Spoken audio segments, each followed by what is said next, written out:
Today we have a program that's been put together for us to enjoy, and I really like the interaction, and I was telling everyone before that I'm really excited we're here in an unfinished set that they built just for us.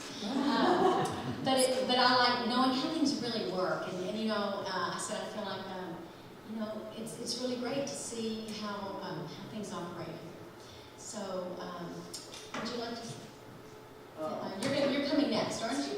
No, we will have a performance after this, but just wanted to thank everybody here. I'm the manager for the Infant Port Legacy Society, and just want to think of how valued you are, and thank you for everything that y'all do for the University of Houston, University of Houston Clear Lake, and the University of Houston system, and the other institutions in the system, UH Downtown, UH Victoria. These are our volunteer chairs, and this is our second program, so we hope y'all enjoy it. And hope you were able to enjoy the one in the fall. I think this one's going to be even better. And we're going to kick off with the performances after this now. So I want to thank everybody for attending, and we'll start the program now. Thank you. So I'm Andrew Davis, and I'm Dean of the Catherine G. McGovern College of the Arts, and you are in one of our facilities in one of our schools, the School of Theater and Dance. And this is the Quintero Theater, the state-of-the-art Quintero Theater, and as Jennifer and Robert were saying, Jennifer and Robert, by the way, thank you for chairing and being volunteer chairs. We appreciate what you're doing. As Jennifer and Robert said, this is, I think, a mostly finished set, but maybe not a completely finished set, for a show that is opening quite soon. I invite you all to come and enjoy this, and it'll go for a 2-week run, so you have some time to be able to see it. It's the last night of Ballyhoo, if you're familiar with this. So, as I said, you're in one of our buildings in the Catherine G. McGovern College of the Arts. You're in the building that houses the School of Theater and Dance. I often get asked to talk about the College of the Arts, and people often don't know, what it is or what we're doing, or even what's in the College of the Arts. So this is one of the facilities, and this is one of the schools. There is also a School of Art. That's where all the visual art and design and art history work takes place. That is just to the east, across the other side of the beautiful courtyard on the outside of this building. And there's a School of Music that is just to the west on the other side of the courtyard. You can see we kind of have an arts quad on this section of the campus. It's very beautiful, and we're happy to be in residence here. And then we have an art museum that the University of Houston's art museum is called the Blaffer Art Museum, and that is on the north side of the quad, on the north end of the Fine Arts building. If you don't know about the Blaffer Museum, or if you've never been in there, I'd also encourage you to take a look at that. It's always open, and it's always there for you. It's one of the great contemporary art spaces in the city of Houston. So, if that's what we're doing in the college, and if that's who we are, and that's what we're teaching, what are our strategic plans, and what are our objectives when it comes to teaching our students? I get this asked a lot, like, what kinds of things are you doing? You're a dean, what do you do with your day? Right? So I have to answer these questions. So it's all about strategic planning for me, and thinking about what does it mean to be training an artist in all of these performing arts disciplines: theater, dance, music, visual arts, design. What does it mean to be training those artists in the 21st century? And I often talk about 3 pillars in the mission of the College of the Arts. First, we're here to train the best artists, right? That's our core mission. That's why we're here, right? We're recruiting students nationally and internationally, and we're training the best dancers, actors, painters, photographers, violinists, flutists, you name it, right? We're training the best artists for the next generation, right? We're producing the next generation of artists. But there are 2 other pillars that I'm particularly interested in addition to that core mission. One of these is that we are working to create an environment here in which all of the artists are working together, right? We're working on thinking about the question of what happens when you put interesting, creative people together, right? What happens when you put interesting artists together to start doing work together? What happens when painters encounter dancers? And what happens when violinists encounter actors, right? What happens when these people start crossing over into fields that are not their own, right? Into disciplines that are not their own, that they may not have expertise in? What happens when they all bring their expertise together and everyone is working together? We think that interesting artistic and creative products come out of those kinds of interactions. The third pillar, and I'm also very interested in this one, is that we're training artists to get out into the community and make an impact. We're not just trying to train artists for the sake of training artists, right? We're not just teaching art for the sake of teaching art. We believe that the artists are the ones who will change the world. We believe that the artists are the ones with the creative ideas. These are the people that you can ask the difficult questions to. These are the people who understand that the answer to those questions is not always just black and white. It's some shade of gray in between, right? These are the people who understand these problems. So many of the issues that we're facing, in society, in the culture, in the future of the culture, the future of the democracy, we all believe that these can be solved with creative approaches that creative people and artists bring to them. And we want students of the next generation to be instilled with these values. So we're doing a lot of work in the community. We're partnering with community organizations. We're bringing the expertise of the research university to the community in the city of Houston and leveraging our knowledge to change the world. So I'm really glad you're here. That's a very quick and dirty summary of the College of the Arts. I'd be happy to talk to you more afterwards if you'd like to hear more. I can talk about it all day long, I promise. So I hope you enjoy the event. We have a really, really nice event planned for you. As I said, you're in the School of Theater and Dance. So it's going to be really entertaining, and it should be super interesting. And I hope it will inspire you to come back to the show that's opening soon. Thanks so much.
Ladies and gentlemen, let me just introduce Thaddeus Walker, Andrew Tung in red, and Troy Beckman.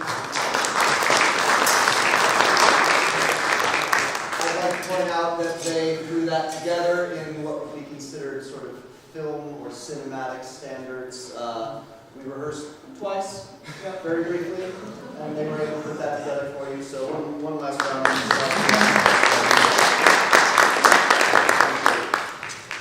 Hi everybody, my name is Adam Millwall. I'm the Associate Professor of Acting, Movement, and Stage Combat here in the School of Theater and Dance.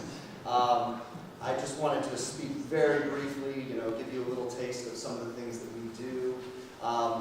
Clearly, I'm one of the guys in charge of the training that Dean Davis was talking about, making sure that our young artists are prepared to go out in the world and do whatever it is they might need to do, whether that is simply becoming a different character of a different age or ethnicity or life experience than themselves, or having to wield some steel, fight for their lives. I'm also very proud that long before the Me Too movement gained such national prominence, our students and all the students I've taught for over a decade now are trained in extreme stage physicality, which includes discussion of consent, open communication.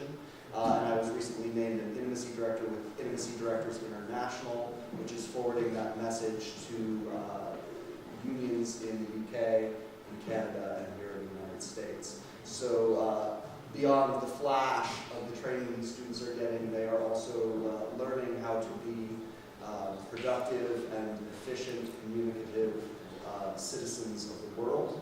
And I believe that we're giving them a bedrock foundation on which to grow a long and hopefully prosperous career. So, thank you for your time.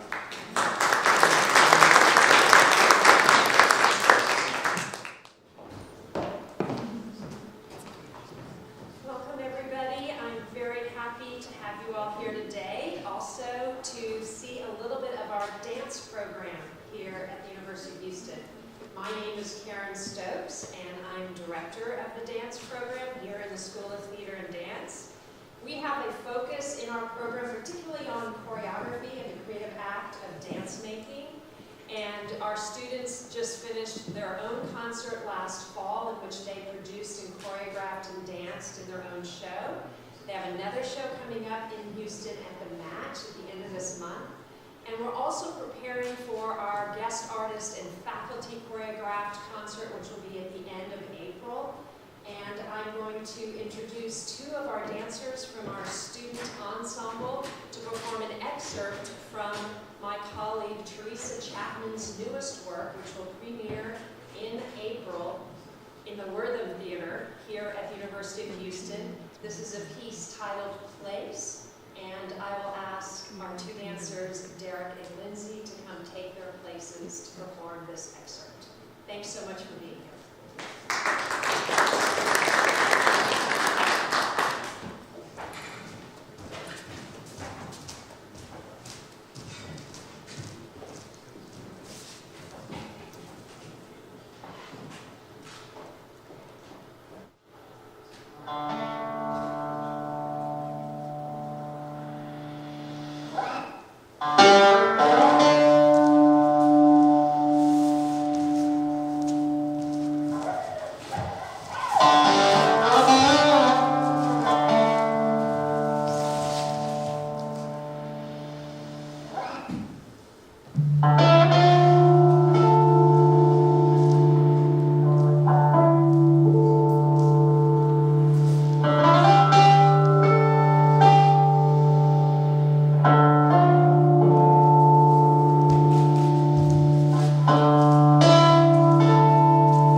I'm the head of the Graduate Design and Technology program here at the University of Houston, and welcome to the Jose Quintero Lab Theater. This room, like all the studios and shops in this building, serve the performance, the design, the stage management, production technology, playwriting, and dance programs as our laboratory. It is where the theories and skills explored in the classroom setting come together, and where through collaboration, experimentation, investigation, observation, we create the art of theater and dance. The set that you see in front of you has been designed by one of our first-year MFA design students, and has been built by our undergraduate design and technology students. The floor was executed by a computer-controlled machine known as a CNC router, The terracotta finish is hand-painted by a scenic artist.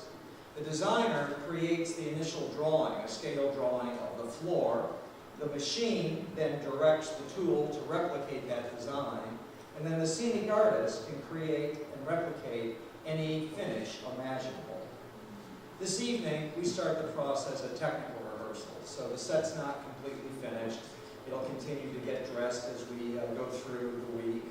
We're going to start adding all the different design elements, the lighting, the props, the sound, and the costumes to the production. If you look up around you, you'll notice that the ceiling is kind of packed with lighting equipment.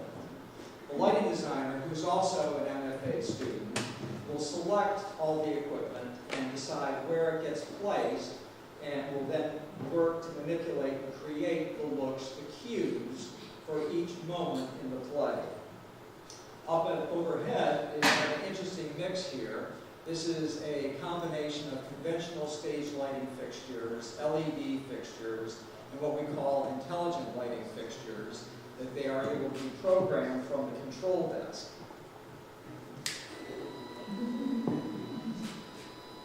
I didn't have a lightsaber, but I have my snap right?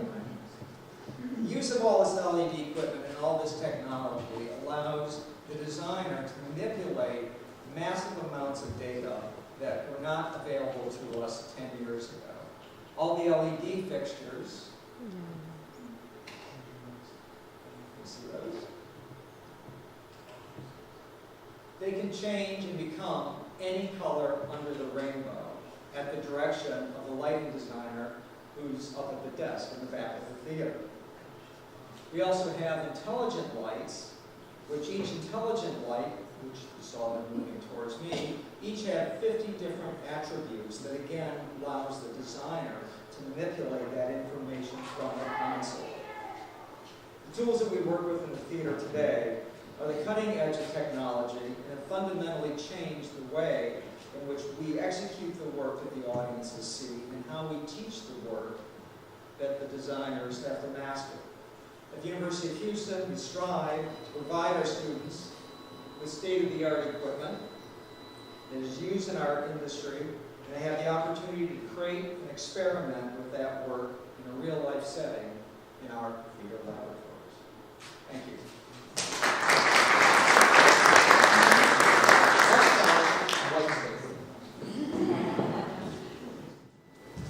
Hello everyone, I'm Dr. Rob Shrimko. I am actually the director of the School of Theater and Dance, so sort of equivalent to a department chair. We have schools, not departments, in the Arts College, so we call ourselves directors. But again, thank you so much for your generosity and your philanthropy to the University of Houston system. I want to talk a little bit this afternoon about our role as a university arts unit in relation to the city of Houston itself. Some of you might know that the University of Houston School of Theater and Dance has a professional company in the summertime, the Houston Shakespeare Festival. Has anybody been to Houston Shakespeare Festival? Yeah, okay, excellent, wonderful. It is our 44th season coming up this year. We're doing Hamlet and Comedy of Errors. Some of you might know Sidney Berger. Remember Sidney Berger? I hold his titles in the department. Somebody told me that one can never replace Sidney Berger, but one could be allowed to hold his titles. So that's the way I'll talk about it. We have a wonderful legacy in the city of Houston. We've served over 1 million patrons with free outdoor Shakespeare in the Park. I'll be introducing momentarily a little bit of the Shakespeare scene with a sort of creative introduction to it. I also want to point out that not only do we have our own professional company, which is an equity company in the summer, we are also all over the theater scene in Houston in terms of our alumni, our graduates. You'll see our alumni on your television screens. You'll see Jim Parsons on Big Bang Theory, what have you. But we are training for the profession. Often the Shakespeare Festival is the first professional gig that a lot of our students will have, whether they be actors, designers, stage managers, etc. This room in particular, this Quintero Theater, actually had a pretty remarkable role to play in the recent theater history of the city because we hosted the world premiere of Rajiv Joseph's Describe the Night when Hurricane Harvey flooded out the Alley Theater. It was one of the fastest things that I've ever seen a university do from the initial phone call from Dean Gladden over at the Alley to our president, Renu Couture, to our dean, to myself, to our team here. Under 24 hours, we said, yep, you can do all your original dates. The show must go on. We're going to do that premiere. We're going to do it here. You know, go Cougs, go Alley Theater, Houston Strong, and all of those wonderful hashtags. Again, one of the things that I really want to impart is we train for the profession. We're not training hobbyists. We are training the next generation of people that you are going to see making theater, film, television, dance across this country, but also especially is the backbone to the arts in this city. I want to introduce a few students coming up. I've got Mohammed Karisman, who is going to do a spoken word intro to a Shakespeare scene from Much Ado About Nothing, performed by Alan Brinks and Madison Hart. And so, without further ado, I'm going to invite Mohammed to come out for a little bit of a surprise for you.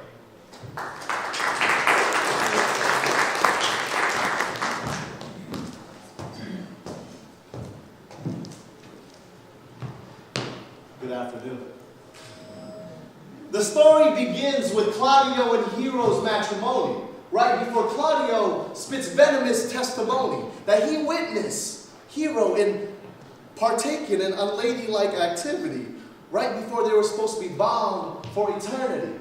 And so, the story unfolds and Claudio's mad and Don John and Pedro agrees that he said. And then we realize that Hero's in grief and collapses and Leonardo, her father, is straight up just suicidal. And then Beatrice sees that all of this is just slander, and Benedict stands and looks confused and really idle. So Don John, Don Pedro, and Claudio bounces out the church to the city, leaving everyone confused, like what the hell just happened here? And so go on ahead, and the story unfolds as the friar emerges from the curtains and said that he saw Hero's shock when she was abused and concocts a plan to prove her innocence from what was accused. And so, Hero, her father, and the friar goes out and advance, leaving Mr. Benedict alone with Beatrice, stuck in a trance. What should he do? Should he go with Claudio, his friends, his soldiers, or stay with Beatrice's side, a person who he says he hates, but his actions can't mask what's inside?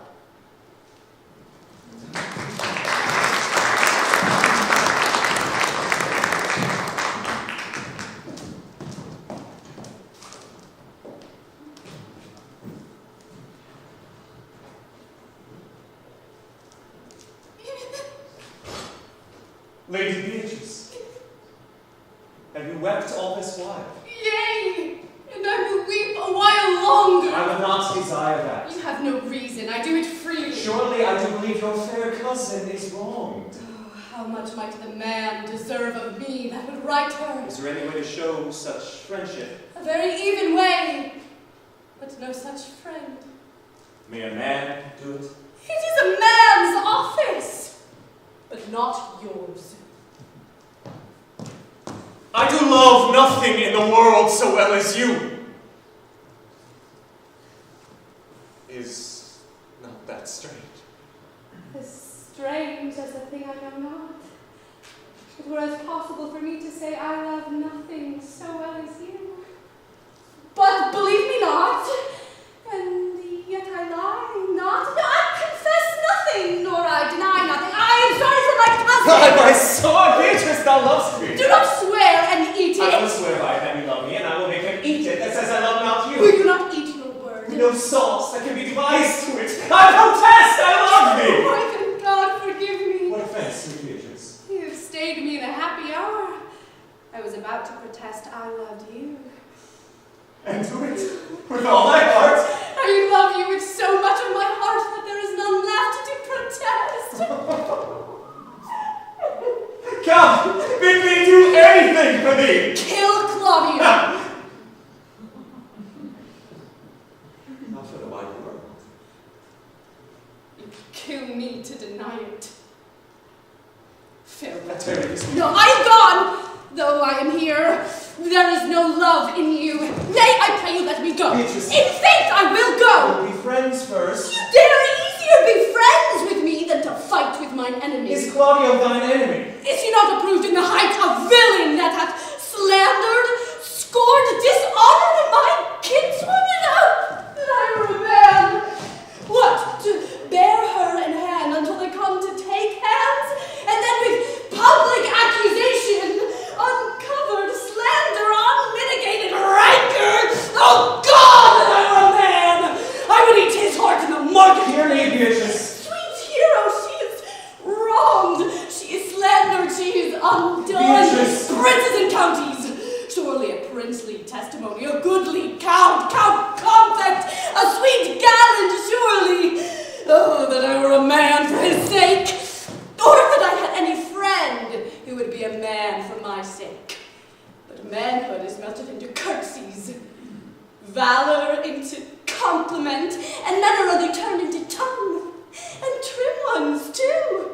He now is as valiant as Hercules, although he tells a lie and swears it. I cannot be a man with wishing. Therefore I will die a woman with grieving. Terry, with patience.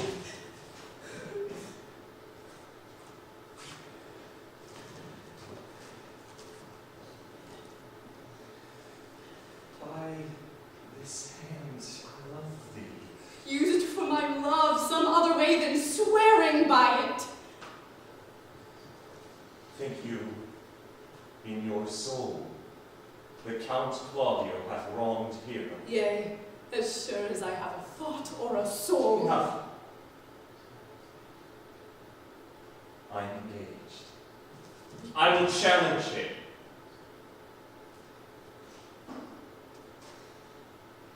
Take your hand and so leave you.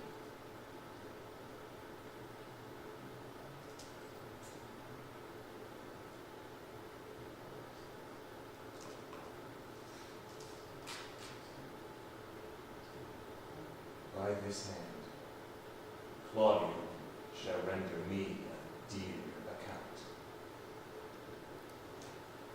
As you hear of me, so think of me. Oh, comfort your cousin. I must say she is dead. And so,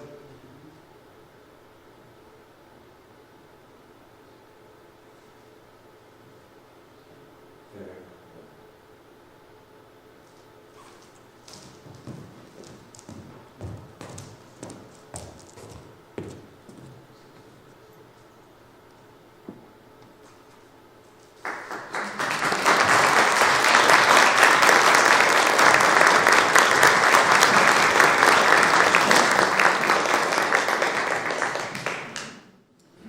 I think it's me. Afternoon. You're catching us in the middle of everything. The two folks you just saw, they started today teaching class from 8:30 to 10. And they had a little break, and then they joined me at 11 o'clock, and they worked from 11 to 2. Alan got to do a scene of Brutus and Cassius, and Madison was doing her Juliet scene in the balcony, and then they did a quick change, and here we are. I'm Jack Young. I run the Houston Shakespeare Festival in the summer, and the rest of the time I'm running the graduate acting program here. And it's a lot of good work, and we're preparing people for the work here in Houston and across the country. What you're about to see, when the next crew joins it, is some of our gesture dance. We did a show a couple years back. It was directed by a good friend of mine named Kim Wheel. She's out of New York. She works with a number of the more innovative theater companies in New York. And we're doing a production of Good Woman of Szechuan. It's a play by Bertolt Brecht, a German guy who's writing a play about a fictional kind of place in China.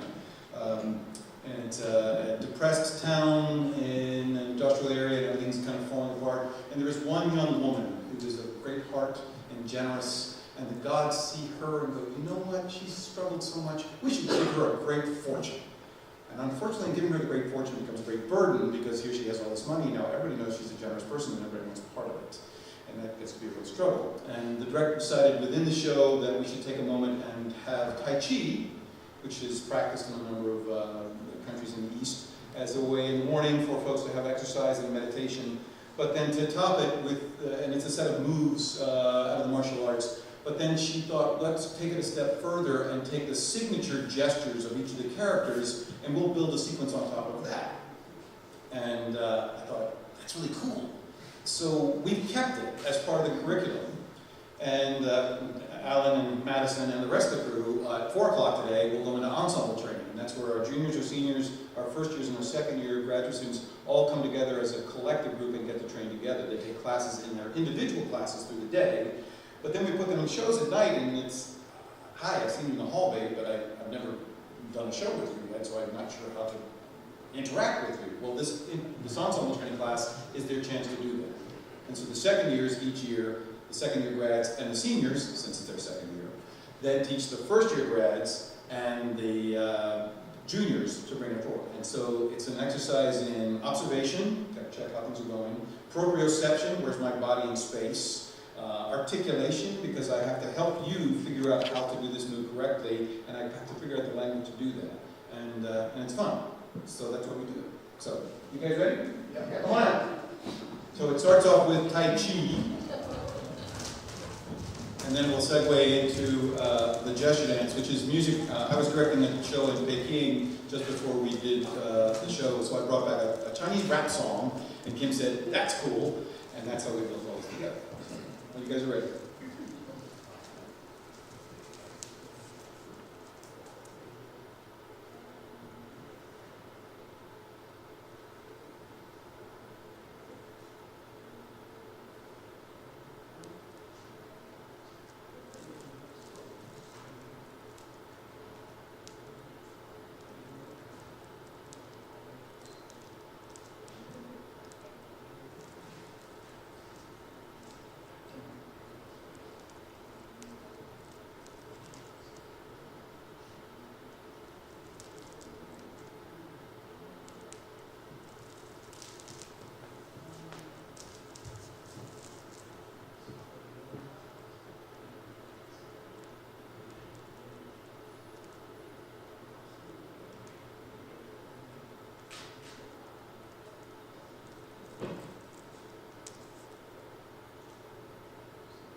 first year MFA, acting. Kat Thomas, junior, acting. Sophia Watt, MFA. Andrew Tung, second year acting. Hello everyone, I'm Yao Dogbe, second year acting, grad student. My name is Abraham Montano, second year graduate student in acting. Sarah West, first year MFA, acting. Lauren Ofkis, second year MFA, acting. Hello everyone, my name is Addison Detter, second year MFA acting. Hi, my name is Thaddeus Walker and I'm a second year MFA actor. Thanks for your time.